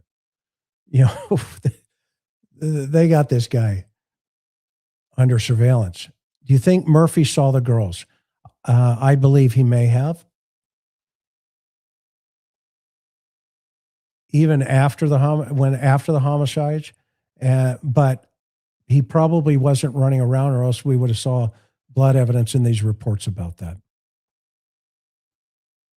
So I think when Kaylee put him in the room, and Maddie, they had a marvelous time. Can you imagine that love, that moment? The love of a dog and the love of the dog owner, and putting Murphy in that night, and Murph not knowing what's going to happen. Yes. I still think he's got that secret up his sleeve. It has too much value to him. Just like Rader used to hide his items in the dirt underneath his areas of where he would hide stuff, right next to the house.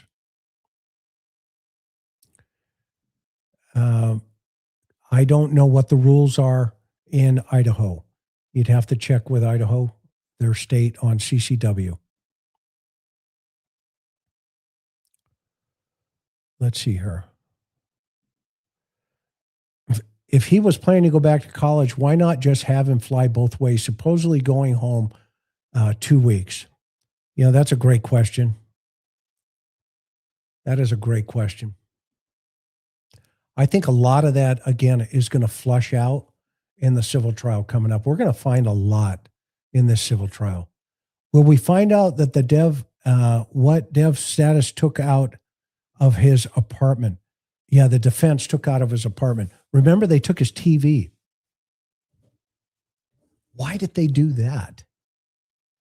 Remember, there's a report that the public defenders, investigators took out his TV.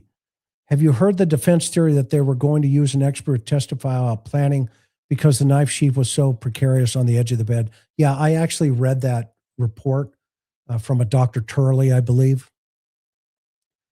Yeah, I mean, okay. Meanwhile, back at the ranch. So, first of all, you got to get his DNA. Yeah. I don't think any jury in their right mind would have believed it.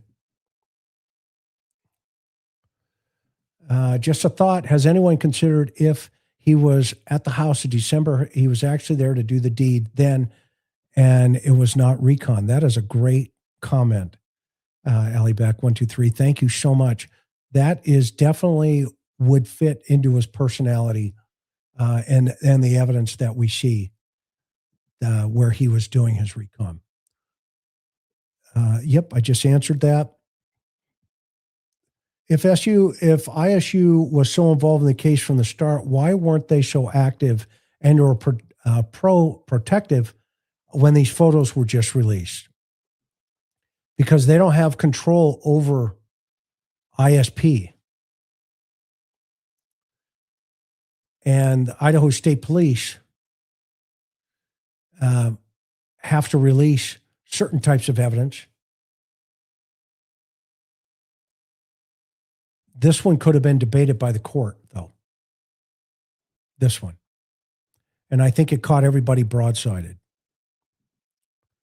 Would you have trusted the prosecutor to bring home a death penalty conviction? I didn't, and I'm assistant prosecutor. Jana, I agree with you. My answer is no.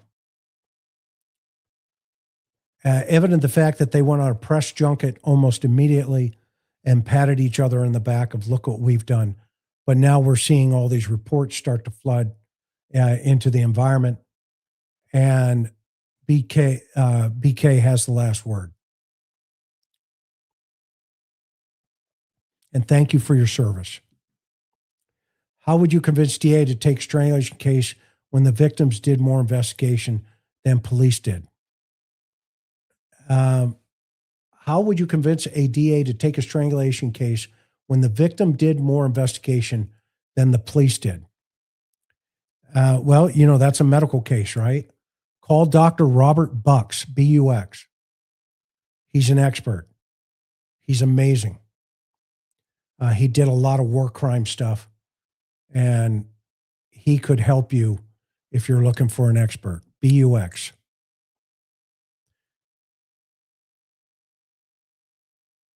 Bob, I just gave you a shout out. And also shout out to Nancy, my soon-to-be daughter-in-law's grandmother. We love you. We love you already. And by the way, we got a wedding coming up, you guys, soon. Oh no, Chris, it's you. You shattered my bubble. I know. Sorry. I break like glass too, by the way. You're so sweet. Thank you so much. Can you tell us about your guy's son? Yes. What he was like, his personality? Absolutely. I will talk about Ryan any day of the week. I will tell you one thing. At the time, he was ranked number 3 in the country as a defenseman for ice hockey. And he was living in Mississauga, or I forget how to pronounce it, but he was playing for the MTHL, the Metropolitan Toronto Hockey League in Canada.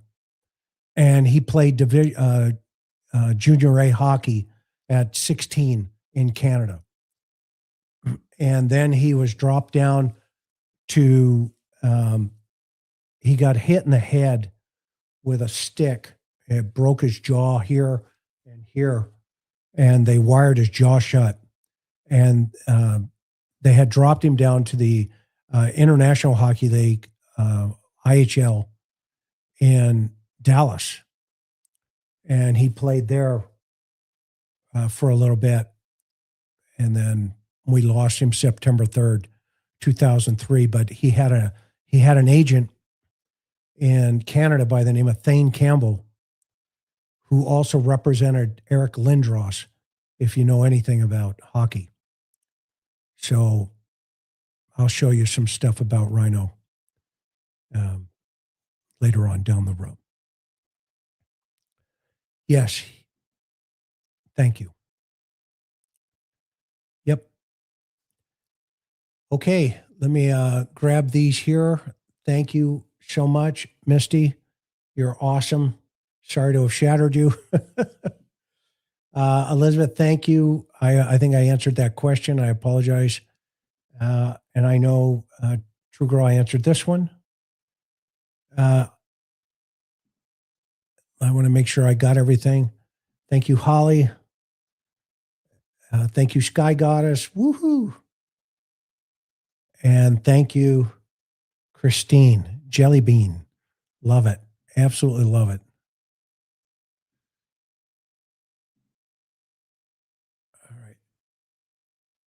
All right. So let's see here. Well, thank you. Thank you for asking, whoever asked.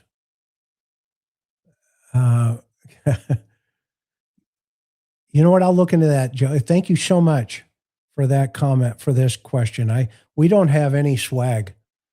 We don't have any swag, but classy last. Yes, we are growing. Look at 52 months. Holy cow. Thank you so, so much. Okay, it's getting late. 4:30 a.m. for Natalie. Thank you so much for sticking with me. We sure appreciate each and every one of you. As always, I hope I bring some value to you, and I hope I can help you with your children, as well as just folks. Have you seen the Elizabeth Smart thing recently on Netflix? Go watch that. Guess who was behind the scenes on some of that we'll go into that another day. But I worked with Ed Smart at the time when they wanted to release the drawing. And we were telling Salt Lake PD, Riki's not your guy. Don't go down that lane. Get away from it. Get away from it. So I still sit on the board of directors of the largest child safety program in the United States. It's called KinderVision, or The Greatest Save. Major League Baseball Alumni is our primary sponsor. We used to go around the country to all the ballparks and videotape and photograph children if they were ever abducted. I was on 11 million Turner home videos with Scooby-Doo at the end of the commercial. I'll have to show you the commercial one day. Remind me to show you the commercial. But my background is criminal behavior analysis in relationship to pedophilia during homicide. So guys that kill children for sexual gratification. Karen and I don't get invited to too many dinner parties because of that, but that's been my expertise. And that's how I got involved in a lot of these child situations. So that's it in a nutshell. I'm just like you, just like the next guy. And hopefully I get to meet you in person at CrimeCon. And I still can't break through. I don't know if I've been blackballed or what the problem is with CrimeCon. I submitted an opportunity to talk about, children and safety and how to protect them and all this other stuff. But for some reason, I'm just hitting a black hole. So they obviously think I'm not that important, which I guess that's what really counts. So that said, aloha, everybody. We sure love you. Thank you, mods, for everything. You guys like the new logo up there, by the way? I also got this one here, and we put it in black as well. So it's just kind of a new look, and we're hoping that things will come together pretty soon, and we'll see you in Hawaii. Aloha.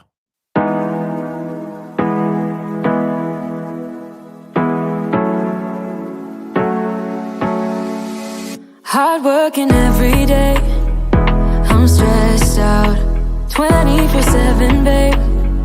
No timeouts, wish we could fly away. You and I go to our favorite place. Oh yeah, make special memories together. I'll be your company now and forever.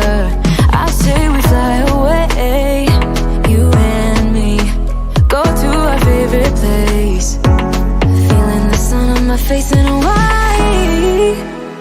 With you, Hawaii. With you, Hawaii. With you, Hawaii. I need a summer breeze, some fresh air to put my mind at ease. No cares. You wanna come with me? Me and you go to our favorite tree. Are you ready now? We jump on a plane now. We're taking away. Yeah, we're taking away. Don't hesitate now. We're taking away. Yeah, we're taking away. We'll never come down. We're going away. Yeah, we're going